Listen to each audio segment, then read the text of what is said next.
All right, guys, I think we'll get started. So our speaker today is Professor Vijay Gupta from Notre Dame. He primarily works in the area of network control systems with a variety of applications to infrastructure systems, including power and transportation. And so we'll hear him talk about some of that work today. Thank you, Lillian. Thank you also for inviting me. It's a very enjoyable trip so far. So I'm going to be talking about some of my work. This work is really my students, Shivranjani and Donia. I just get to talk about it. And this is also work very much in progress. So in case you have any questions or feedback, I would be very interested in that. So infrastructure systems in general are running close to capacity because of many reasons, because we have not invested in increasing capacity, because we may not want to increase capacity to run them more efficiently, because of climate change and other drivers.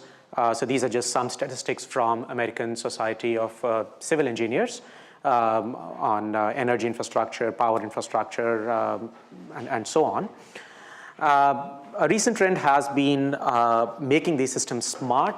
There are, about 5 or 6 years ago, I was writing a proposal with Professor Kirshen, and I had asked him what a smart infrastructure is, and his definition was, well, it depends on who is doing the selling at that point. But nonetheless, smart infrastructures in some sense have these capabilities by which various components can share information. And it also makes things difficult because the number of decision makers, whether it is consumers in electric grid who can feed power from their PVs, or smart drivers who get information from things like Waze and so on, the number of decision makers increases.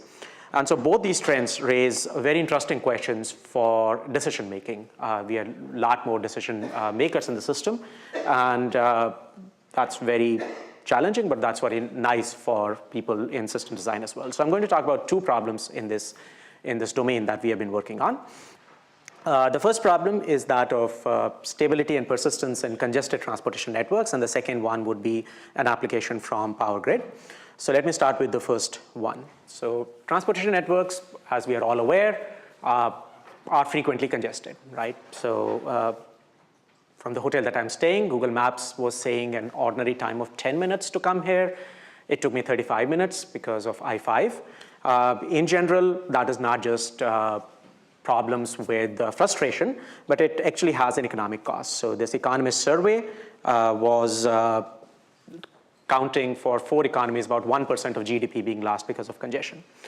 If you look at the causes of road congestion, they are sort of traffic bottlenecks, but also accidents, bad weather, work zones, all of which are going to stay with us. So congestion is going to stay with us unless we dramatically expand road capacity, which probably is not going to happen. And this is, in fact, expected to get worse. So the question that I'm going to be asking, and we'll refine this question somewhat, is how do we operate traffic networks that are already in congestion? How do we understand congestion and mitigate it? So there is a lot of work. I mean, transportation is a community that has been trying to understand these systems for many, many decades, and there are various results. The results are primarily of two types. There are the static results. The static results essentially model source and destination pairs with various routes that have some cost function, and then strategic decision makers, strategic drivers divide themselves among these routes. There are very nice results there, but they may not suffice to understand how congestion starts, how congestion develops. If there is an accident, how does congestion spread? So these are static results, right? In equilibrium, this would happen. There are a lot of results that are dynamic, but they tend to be more optimization algorithms, numerical algorithms. They can be, fixed time schedules, scoot and scat, which are the two traffic light control algorithms that are there, that are used in almost all cities, or more sophisticated control algorithms like MPC, so coordinated traffic signal control and so on, but they are numerical, so they do not yield transferable insights, so insights about where congestion starts and so on. So the way I'm going to proceed in this problem is I'm going to start with a model of the system. How do we model transportation networks? Lillian told me that there are a lot of undergraduates in the room, so for people who are already well versed in transportation, this is going to be boring, but I hope it brings everybody to the same page. So this model is called cell transmission model. What it starts with is this partial differential equation. This partial differential equation relates the density to the flow. So it essentially is saying that no cars get lost, right? So it's measuring how the density changes with respect to time and how it changes with respect to the space variable and relating the two. So it's essentially saying no cars get lost. And so what we are going to do is we are going to discretize the space component. We are going to keep the time component as constant. So you can think about a road being divided into cells, and there are all these cars that are going. And for each cell, let's say the ith cell, the density is constant. So cell might be a length for which you can assume the density is constant. That might actually be the definition of the cell. And so the density of the cell, the ith cell, depends on how many cars are coming in and how many cars are going out. Right? So it relates density to flow in and flow out. So how do flow in and flow out change with respect to density? And that is the other part of this diagram, which is called the fundamental traffic diagram. The fundamental traffic diagram essentially is this result, which was derived empirically originally, and then there is a theoretical backing to it that was developed. So it relates, again, flow and density. And what it says is that this green line is what is called the sending function. It is how many cars can a cell send to the next cell. So it says that it is, as I keep on increasing the density of cars in this cell, I can send more cars to the next cell, and then there is an upper limit, right? So then all the capacity is being used up. I cannot send more cars to the next cell. So the sending function is this function, which is min, right? And this red line is a receiving function, and it has a similar interpretation. It is the interpretation of how many cars can come into the cell from the previous cell, right? So again, if the density is not too high, then I can take a maximum of mi, and then the number of cars that can come into my cell is limited because here there is congestion and the cars are just not moving out of my cell enough. There's not free space for cars from the previous cell to come in. So I superimpose both of these, and this sort of green line and then this red line is called the fundamental traffic diagram. Now, this is only from the point of view of the ith cell. If you think about it, the actual outflow from the cell would be a minimum of how much cars I can send to the next cell, and how many cars the previous cell can send to me, right? So it's the minimum of the two. So the previous car can send Ri plus 1 times of cells, and I can send Si, and the minimum of them is the flow out. And similarly, the flow in, it depends on how many cars I can receive and how many cars the previous cell can send me. So this is more or less the model then, that the density of the ith cell depends on the inflow and the outflow, and the inflow and outflow are given by these functions, which ultimately are based on this traffic diagram. So this is for a straight road, which has one cell, another cell, another cell, and so all I'm worrying about is how many cars I can send in and how many cars I can receive. If you start bringing in the network, there are a few more effects, right? So suppose there's a diverge intersection, then how many cars want to go to this road versus this road? That's described by a matrix, so Bij. Then how many cars want to go from I cell to jth cell versus this other cell. So this has to satisfy the properties of conservation of cars. They all have to go somewhere. The cars cannot be negative and so on. But there's a more interesting effect there. So the effect is essentially what is called FIFO versus non-FIFO. And it says the following thing. So suppose this diverge intersection is backed up. So the cars are not moving here. Can cars from this cell go to this cell? So if you can imagine that if there is just one lane here, then even though this is open, this is not congested, cars are backed up here as well, and they cannot move here. And that is called a FIFO model, first in, first out. A car which comes in first will go out first, whether it is to this or to this. And if I have multiple lanes, that's kind of a non-FIFO model. So as long as this cell is not congested, cars can keep going here, even though this cell may be backed up. Okay. If you have, conversely, if you have a merge, then so in this cell, what is the space reserved for cars going from this versus this road, right? So that's another sort of ratio kind of a effect, and you can model that as a matrix. It's a capacity ratio. And finally, you have in-ramps and out-ramps. So if I'm modeling a transportation network, then there are some in-ramps, and that we model as essentially a prescribed rate, lambda I. And out-ramps can accept any cars that we send it. So they're not, we do not model at this point backing or congestion in in-ramps and out-ramps. So all of this is part of the transportation network. So ultimately, you put everything together, and you get still that the ith cell density changes because of the density of the inflow into the cell and the outflow of the cell. But now you get this rather formidable looking expressions, right? So inflow depends on all the cells that are feeding the cell. So from all the merges that are coming in, it's a minimum of, this is the capacity ratio, this is if there is any in-ramp, these are sort of all the sort of minimum terms of sending and receiving function that was there. And this outflow is similarly, right? So it is going on to the diverge intersections and not a diverge intersection. So it's a rather messy looking expression, and that is one of the reasons why there is a surfeit of numerical algorithms when it comes to optimizing the flow, right? Because it's not easy to think about these kinds of networks. So let me just make sure that the main effects are there because of from this simple example. So I'm just considering two cells. There is no diverge or merge intersection. This cell is being fed by an in-ramp with constant rate lambda, and there is an out-ramp. So for this cell, then the density changes because of how many cars are coming in. So it's a minimum of lambda and the receiving function, minus how many cars are going out, and notice that this depends on how many cars I can send out versus how many cars the cell 2 can receive, right? So this is a minimum there. While the rho 2 dot, which is the density of the cell here, depends on how many cars are coming in, and of course, the out-ramp can accept any number of cars, so it's just cars are going out. So depending on, remember the fundamental diagram, there was a triangle, so depending on which of these terms of the min I choose, if I choose this one, then the cell 1 is said to be in free flow. So there are 4 modes possible. The first cell is in free flow, the second is in free flow. I choose lambda and I choose V1 rho 1. I get this dynamics, congested and free flow and congested, congested and congested, and I get 4 different dynamics, right? So even for this very simple system, it's not a trivial dynamics that we are considering. It's a linear switch system. It's a linear system, but it is switching, right? So it can go from this mode to this mode, depending on what the value of rho 1 is, right? So then the cell goes into from free flow to congestion, then the dynamics itself changes. So it's a linear switch system with state-dependent switching.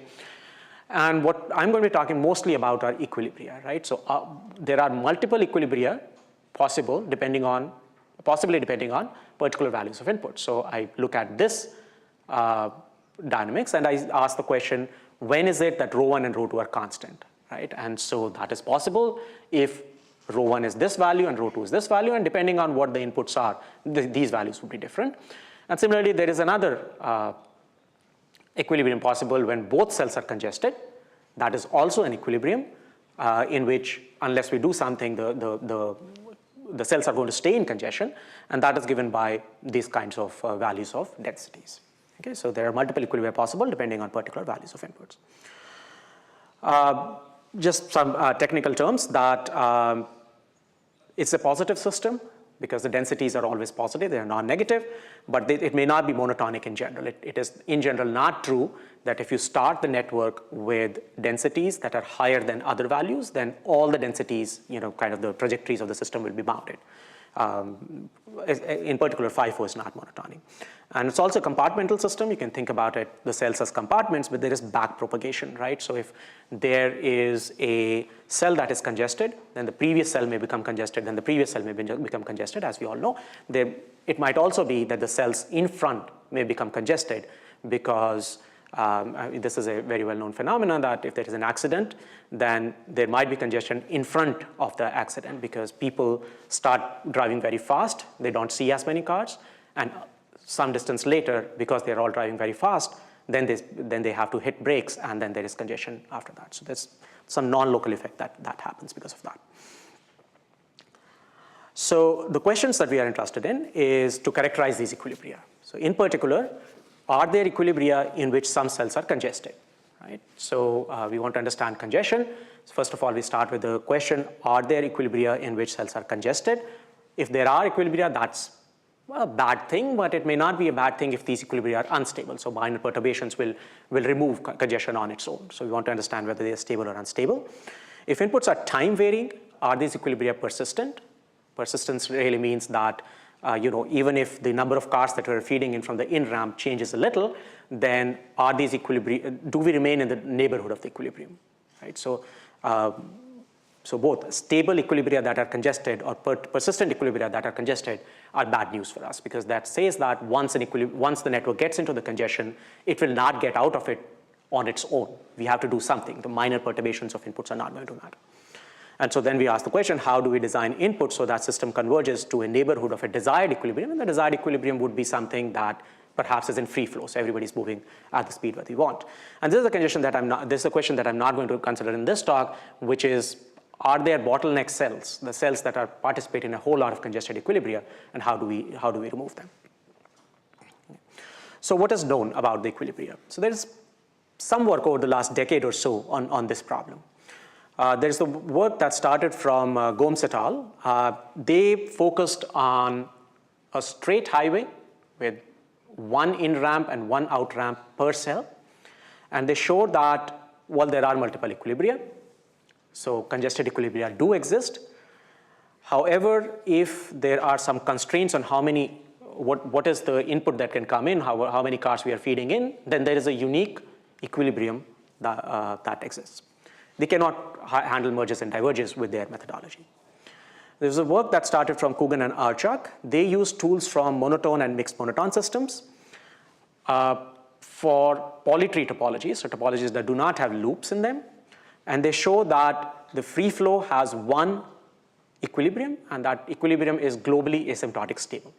That's good news, right? So if we design our roads as polytrees, so people can only move in one direction, they cannot come back, then we will have only free flow equilibrium, it will be globally asymptotically stable.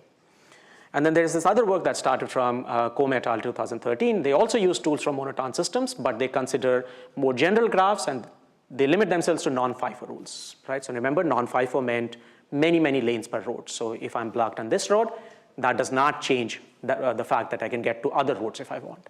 So if I have enough capacity in some sense, and if the inflow is limited, inflow is not huge, not many cars are using the network, then there is a free flow equilibrium that is locally stable. Right? That is a statement only about a free flow equilibrium. That does not mean that there may not be other equilibria that are congested and hence bad. In fact, they show via a numerical example that there might be other equilibria. This is not a unique equilibrium. So in general, there is limited understanding of behavior in congested regimes, and inflows are typically restricted to small values and constant. So number of people who are trying to get in are at a constant rate. They are not changing in time as would be the case for sort of standard realistic networks. Okay, so this is the main technical tool that I'm going to use. This is from chemical reaction networks. So the key idea would be that we will convert the traffic network, which has these long-range interactions. Congestion on one road at a divergent intersection can cause cars not to go to other diverging roads, into a single species chemical reaction network that is easier to analyze. So we all remember high school chemistry. If we have a bunch of reactions that can happen on a single molecule, a single species molecule, they change via some catalyst and so on, then the concentration of the reactant changes like a first order reaction, right? So W is a constant, it is the reaction rate. And so the reactant is decreasing exponentially, and the product concentration is increasing exponentially according to this simple first order differential equation. If I have a network, then the concentration of each reactant changes as this. So this is all the reactions that this guy I is participating in. Each has its own reaction rate. So this is the rate at which this ith species is being produced, and this is the rate at which it's being removed. And this is anything that we might be doing from over the reaction network itself. So I might be removing this reactant constantly at this rate, lambda I. So this kind of looks like inflow and outflow, and kind of what is happening because of in ramps and out ramps. And this gives us the analogy to transportation network. We will model a molecule as a vehicle, a species as a cell, concentration as the density, and the reaction rates as the forward or backward velocities. That's roughly the analogy that we'll be using. We have to be a little bit more careful than that because there are two conditions for this to work. Number one, flows should be conserved, right? So if I'm talking about transportation network and I measure the flow from one cell to another cell, or the flow at a diverge intersection, or the flow at a merge intersection, I have to set up the reactions correctly so that the flows are equal no matter how I calculate it. And the dynamics should be described by this network. And this is a nice equation. This is the chemical reaction network equation, but it does not have the min terms that were coming in the traffic network. So I have to do some work to make this analogy mathematical rather than pure English. So we are going to construct a dual graph. The dual graph is going to be a weighted graph in which the graph has vertices and edges. The vertices of the graph correspond to the cells of my transportation network, and edges exist if flows exist in the corresponding transportation network. Right? So let me go back to my simple example of two cells. So for each mode of this network, let's take the free flow and free flow mode. I will have a different dual graph. So cell 1 becomes this node, cell 2 becomes this node. Since traffic goes from cell 1 to cell 2, there is a directed edge that is there. Now I write down what is the traffic sort of reaction that is happening. That's the density of the first cell is changing like this. So I can come up with the corresponding chemical reaction network by saying that this lambda, which is like an external input that is coming in, then there is a chemical reaction for a single species that is going on at a rate V1, and similarly for the second rate. So there is a sink, and this guy is being produced at rate V1. Okay? So that is simple. That's for free flow, free flow. More work is needed for free flow and congested, because remember, for the congested network, now I am choosing the min term in both of these rho 1 and rho 2, so this is a little bit difficult. Well, you can also come up with an equivalent graph here. It has more edges, as you can see, but you can make the math work. The most difficult is the diverge intersection graph, because the diverge intersection has these non-local disturbances, non-local interactions. Remember that if this cell is congested, that can cause traffic not to go from this cell to this cell. So there is non-local dependence. And so that is what's giving rise to this highly non-trivial math. But you can make that work as well. You have to essentially come up with a fictitious cell, which is this L, and you can make things work so that the flows are all conserved. So the flow coming into here, here, and here is equal to the flow going from here, here, and here. So there's some math required, but you can make the analogy exact. Why is this nice? This is nice because there are a lot of results that are available both from chemistry as well as from dynamical systems that study CRM, and so we can use them. Right? So this is the only result I'm going to cover in the first part of the talk. So let us construct the dual graph for a particular mode. So I say this cell is free flow, this cell is congested, and so on. I construct the dual graph. And then I let the inflow vectors as this thing under two conditions. The condition being the dual graph is strongly connected, so I can get from any node to any other node. And this inflow vector being positive, then I know the following. Then in this mode, there will be an equilibrium. The equilibrium will be unique.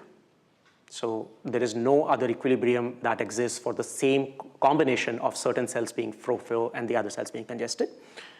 It is locally stable. We have a Lyapunov function for it, whose region of reaction we can efficiently bound. Okay? So a couple of comments. The strongly connected is satisfied if, for example, the original road network is undirected, so people can go from in any direction, and it can be relaxed a little bit. And this second thing, which is a technical assumption, depends on original inflows and the congestion levels. So this may not always be satisfying. Okay? So let's go back to our example. This is the two-cell example. We have four modes: free flow, congested flow, free flow, congested, and so on. And these are the two conditions for the theorem to hold. And we can check that lambda mu is greater than 0 all the time, maybe depending on some constraints. But G mu, the graph may not be strongly connected in everything. So in fact, it's not strongly connected here, and there is no equilibrium in which the first cell is in free flow and the second cell is congested. If we put the system in that configuration, either the first cell will become congested and then both cells are congested, we are here, or this cell would also become free flow and then we are back in this condition. So this is a non-trivial result because it can predict when we will have congestion, which perhaps just by looking at the network we will not be able to do.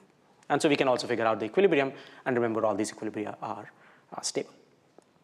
Right, so kind of if you simulate it for various values, this is kind of what it looks like. I keep on increasing the densities, so these densities are changing, and I have a bunch of free flow equilibrium depending on what lambda is.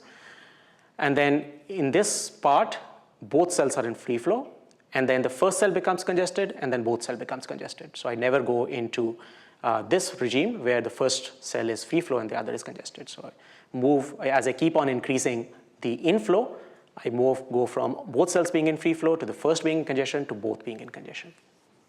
Okay. So the proof outline is rather simple. By construction, the input-output relations, the relation from the inflows to the densities of the transportation network and the dual graph of equivalent. So we can study the dual graph, whose system dynamics is much simpler. It's just this set of equations. These are coupled equations, but it's a simple equation. So we can show that if the dual graph is strongly connected, the mapping from lambda I mu to rho I is invertible. And so if lambda I mu is 0, then rho I mu greater than 0, we can show is a unique equilibrium. It's a unique equilibrium because this is just a linear system. So as long as this is greater than 0, I get a unique equilibrium. That shows that there is an equilibrium which exists and it's unique. The stability follows because we can construct a Lyapunov function from Gibbs free energy. It's a chemical reaction network, so it's a thermodynamic system. We can analyze that using Gibbs free energy. And then the polyhedral bounds can also be computed efficiently based on some work that is already there in the literature. So this is a very nice looking energy. It's like an entropy or Gibbs free energy, and so there is lots of work on that. Okay, so what are the implications? The insights that we get are that equilibria will exist also in congested modes, and they will be stable. So that's bad news. The networks that we have designed, the dynamics is such that we will end up in locations in which some cells are congested, and they'll be stable. So even if we don't do anything, they'll not get out of it. Right? We have to do some control for that. In general, there are many equilibria from same network depending on inflows, so we'll really have to design our inflows so that we end up in a good equilibrium. And we can recover earlier results in the literature by restricted consideration to free flow, which is what most of those works looked at. Okay? So we can also ask the question whether modes are persistent. So persistence is the following, that suppose my inputs are not constant, the inputs change a little, is the new equilibrium in the neighborhood of the old equilibrium? Right? So imagine that I have 3 cells for this kind of a divergent intersection. So I'm plotting densities of the 3 cells, the first cell, the second cell, and the third cell. So I know that there is an equilibrium here for a fixed value of the in ramp, the rate at which I'm feeding vehicles. If I change that a little, it may not be a constant, then do I remain within the vicinity of that? And the answer is yes. It's again an unfortunate result. That's again a result that we do not want. If I get into congestion, minor perturbations will not get me out of that equilibrium. So if this is congested, I will remain in the vicinity of this network. If I change the rate a little, if I change it even more, I'll stay in this bigger box, and then suddenly a switch would happen and I'll go to a different mode where more cells may be congested or less cells may be congested, right? And then this is also persistent. So solutions starting in a mode do not approach the switching boundary. If I change the inflow only by a little, I really need to change it by a lot by doing some control action if I want to move it to a nice area.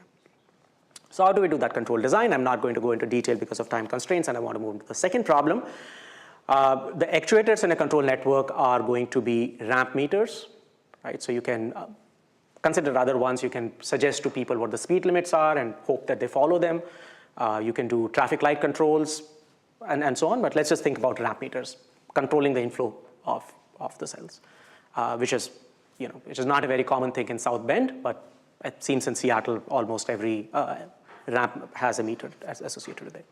And so the approach is that if we end up in a bad state where a few cells are congested and we want to go to this free flow equilibrium, we would like to go to this equilibrium. We'll make this as an attractor, and we'll make all other equilibria as repellers, right? And since we have a Lyapunov function already there, we can do this using like a barrier function, right? So recall that the Lyapunov function for equilibrium density so this is a particular equilibrium, this is a Lyapunov function. So let us say that this VF is the equilibrium that is desired, the Lyapunov function for the desired equilibrium, and VC is for the undesired one. So we will make this free flow equilibrium attractor, so the Lyapunov function is going to decrease for this equilibrium, and it's going to increase as we get closer to the other congested equilibrium. So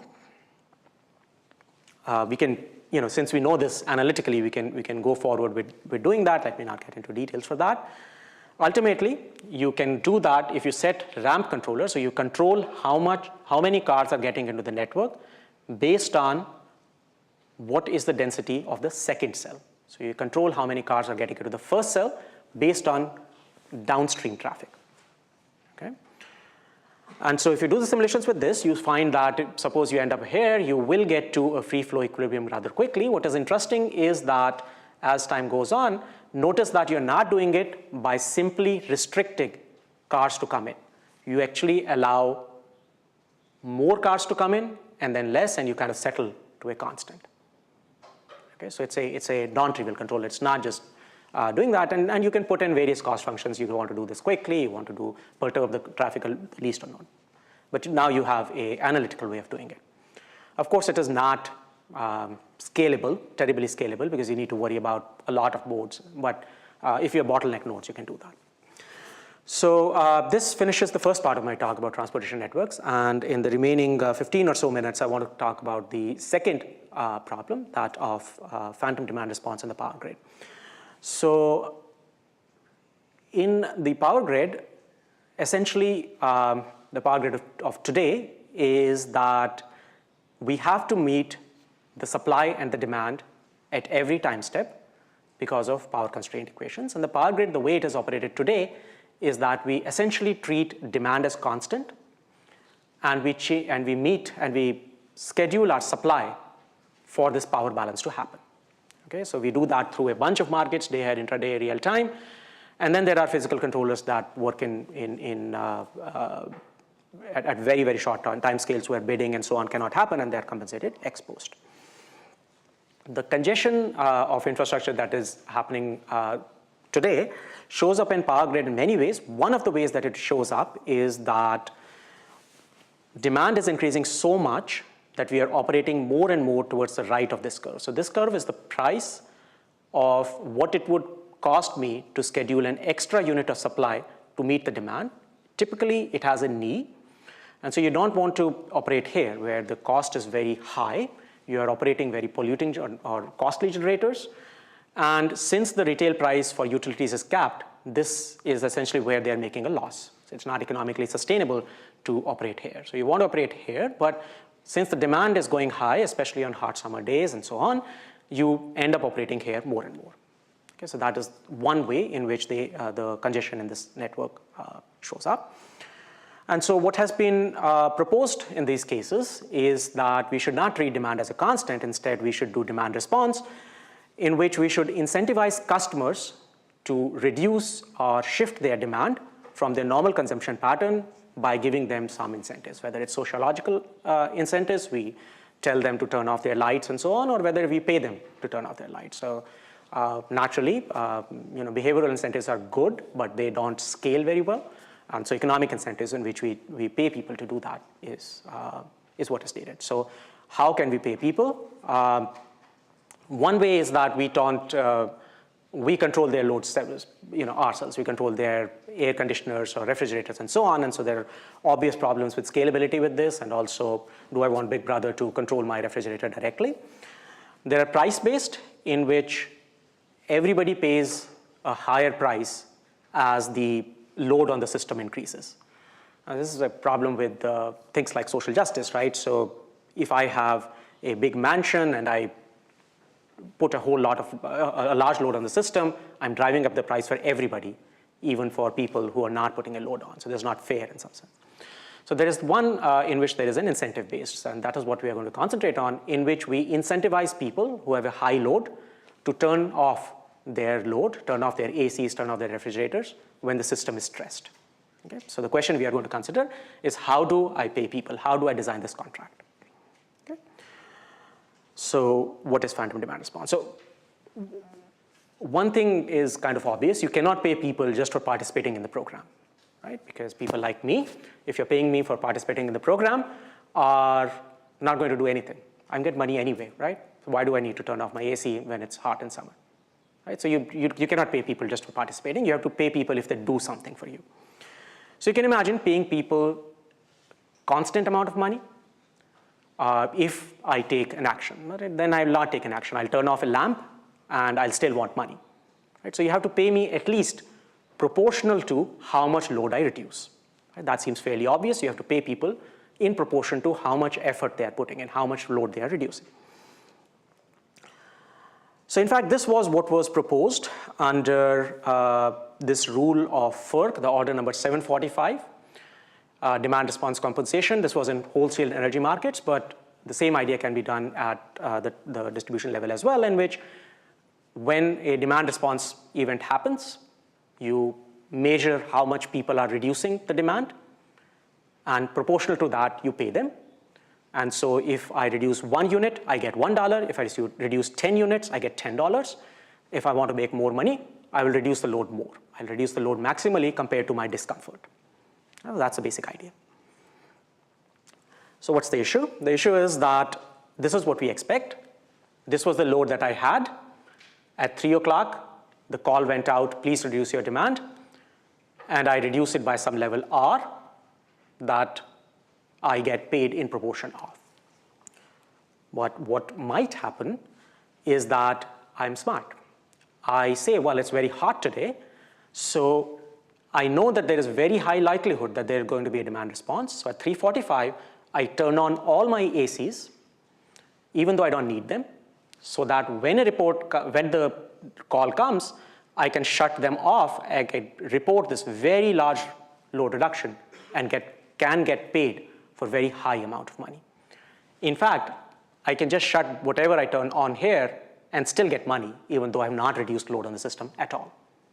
Okay? This is called phantom demand response, right? So this one is a phantom reduction. Right? It didn't actually happen. I turned on my light and I turned off my light, right? So I did not need to turn on the light in the first place. And the true reduction is this much smaller amount. Okay? So notice that this is not a question of monitoring. I'm monitoring the load very accurately at every time. It is a question of identifying what would the load have been on that hot summer day if no incentive program was in place, right? By definition, that day is not typical. That is why you're having the demand response event. So you cannot depend on statistics for that, but you need to come up with some way of what this base load is. Okay? And it has been observed. So FERC levied a fine of about $800,000 on Maryland Stadium Authority for doing precisely this in Camden Yards. They were turning on their lights and turning off their lights and getting money for participating in this program. It has also been pointed out at the residential level by some experiments done by Wallach et al. So it's not a made-up problem. It's a real problem. Okay? So the problem then we want to solve is, how do I design an incentive scheme that allows for successful implementation of this structure of this incentive of what we want to have. What do we want to have? We want people to reduce their load maximally and then not to misreport it, not to do this phantom reduction. Okay?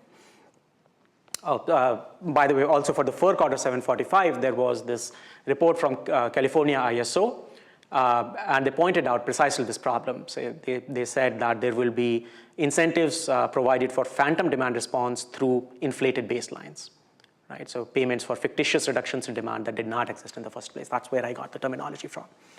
So some other people have worked on this problem and tried to propose how this would work. The FERC Order 745 was actually stopped in courts, and I think one of the last decisions in which Justice Scalia participated in was to allow this scheme to go forward. But they did not provide us an answer. They essentially said free markets would work this out. Right. Okay, so now I'll discuss the contract that we propose. So to get the intuition, let's think about the timeline of the problem. So much before anything happens, 6 months before anything happens, there is a contract signed. So I specify how I will pay the customer, some function B. Now at 3 o'clock, I call the customer. The customer takes some costly action. So the customer says, I'm going to turn down my thermostat by this much amount or turn it up by this much amount and so on. There's some discomfort that I get that. There is some true load reduction that happens because of this. This is a function of the action, but it's a stochastic function. It might be because of the weather and so on and so forth, that the true load reduction is a stochastic function. Then I report the load reduction R because I could have done some baseline inflation here. So there is some reduction R which is not equal to X that I can report. Then the payment function is B. I get this bonus BR. Right? So this is essentially the timeline of the problem. So notice that why is there a problem? The first problem is that what the action was taken by the customer is not known to me. Right? How much discomfort did the customer say I will suffer? This is called the problem of moral hazard.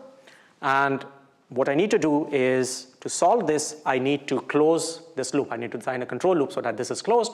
And I do this by designing the bonus that is somehow proportional to the action. Right? So that is why we need contracts that are proportional to how much load is being reduced, right? So how much action is being taken.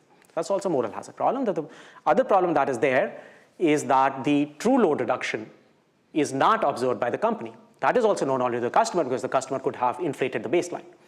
That problem is called one of adverse selection, and that adverse selection is essentially what creates the incentive to lie as much about X as possible by changing R as high.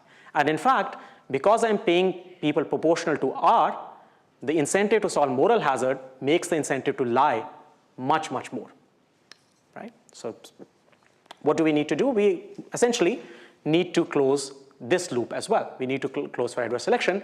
And what we propose is that the payment is of two types. One is this bonus that was solving the moral hazard. And the other is that we provide a share of the money that the utility company is going to make because of my actions back to me, right? So I receive a share alpha of the true profit much later once I have figured out on my balance sheet a month later, I figured out this summer I made X amount of money because people participated in the demand response program. I provide the share back. And so that closes this loop. And we will show that that solves the problem of unbounded lying that will happen. So I will point out a similar problem has been studied in the context of managerial compensation, in which essentially the problem that they were interested in is why give stock options to people. And the problem is very similar there, right? So I'm in a startup. You want to pay me proportional to how much effort I'm putting in. But by definition, it's a startup. You don't know how much effort I'm really putting in. So you give me stock options, which endow me, which incentivize me to make the true profit of the company higher, because then I'll get much higher money later because of this share. So it's a very similar kind of an argument. So how do we come up with this optimal optimal number of shares? The utility company's company's utility is the payment it makes because of the bonus, and the amount of money it is left after the customer redeems the shares. Right? The customer's utility has an effort cost, a falsification cost possibly, a bonus payment, and the profit from shares. So you have these two utilities that you set up. And then you can formulate the optimization problem. So the company wants to maximize its own profit subject to three constraints, subject to the constraint that the customer is maximizing his own profit. Right? So the customer is choosing the action so as to maximize his own profit. The constraint of individual rationality. What does individual rationality mean? The individual rationality means that the customer is free not to participate in the program. Right? So his utility should at least be positive. If he's going to lose money from his pocket, or if he's going to have more discomfort than the money I'm giving him, he's not going to participate. And we also allow him, this is ex ante, this is interim, we allow him to leave from the program. Once he starts participating, he decreases his electricity consumption, and then he says, look, it's too hot, I don't want to participate. So we allow him to leave at that point. And then the third constraint is incentive compatibility, which is really a constraint from mechanism design. And what that says really is that we are only asking people to report how much load they have reduced. We are not asking him to reduce how many kids he has and what is the size of his house and so on, which might all be related with the power consumption. Incentive compatibility says that basing my contract on just on the reported load reduction is enough. So I set up this optimization problem and I stare at it and I say, if you have taken control theory, you are a winner because this is a control problem. There is a cost function that I want to minimize. W is like my sort of state. So there is a terminal constraint on the state. And this is my state equation that comes from the incentive compatibility constraint. So I can crank the machinery. I can do a Hamiltonian. I can do a Lagrangian. I can solve it. This is the theorem, not worth parsing. Let me show what it actually means. So I'm plotting the report minus the true load reduction. So this is the falsification as a function of the true load reduction. And it's kind of like this. Right? So notice that it's 0 only at very isolated places. So there is still lying going on, but the lying is bounded. Right? I'm not getting huge amounts of lying as I was earlier. In this, I'm over-reporting. So I'm reducing the load by a little, and I'm saying I reduce the load by a lot. Right? So I'm doing the same behavior as I said earlier, but it's bounded. Interestingly, here I'm under-reporting. I'm cutting down my load usage by 10 units, but I'm saying, you know what? I would have reduced the load anyway. I actually reduced only by 2 units. And the reason this happens is that in this regime, the payment that I'm getting from the bonus is so low that I'm better off saying to the company, you keep all the profits, and my shares will be worth more to me ultimately. Right? In the startup context, I'm saying I'll not draw a salary right now. That will help the company become very, very profitable. And then I will, when I redeem my options, I'm going to be much more, much richer. Right? So that's the same thing that's happening here. Could we have done with bonus alone? Did we need this setup of shares and so on? So I'm plotting the falsification as a function of how many shares I get.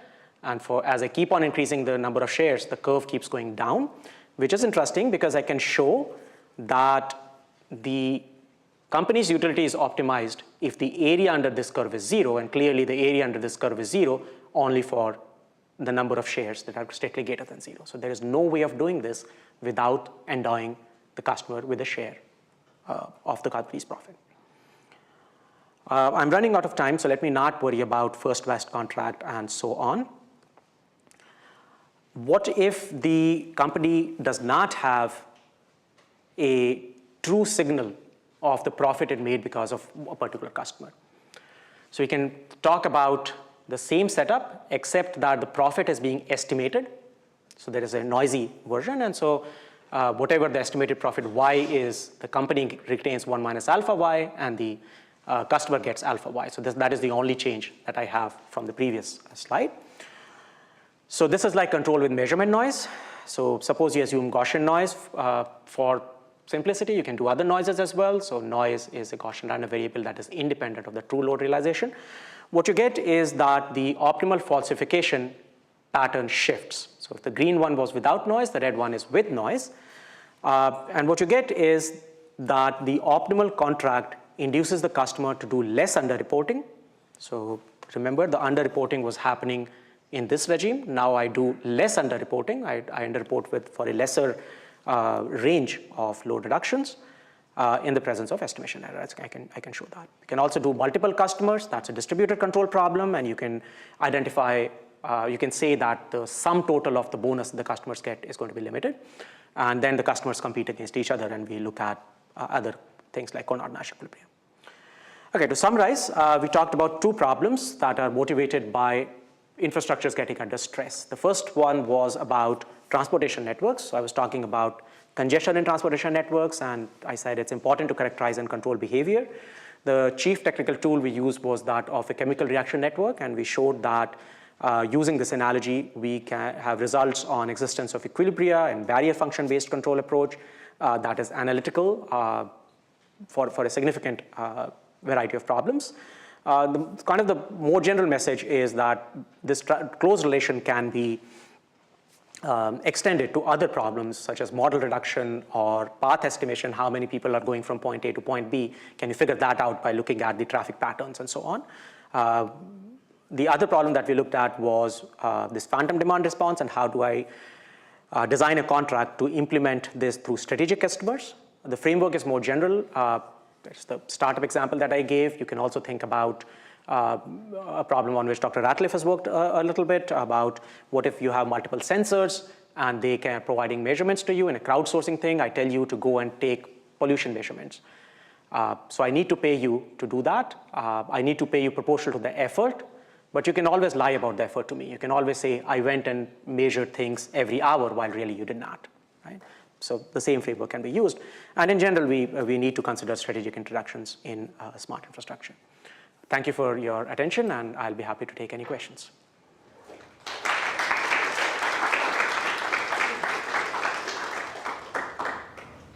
Yes, sir.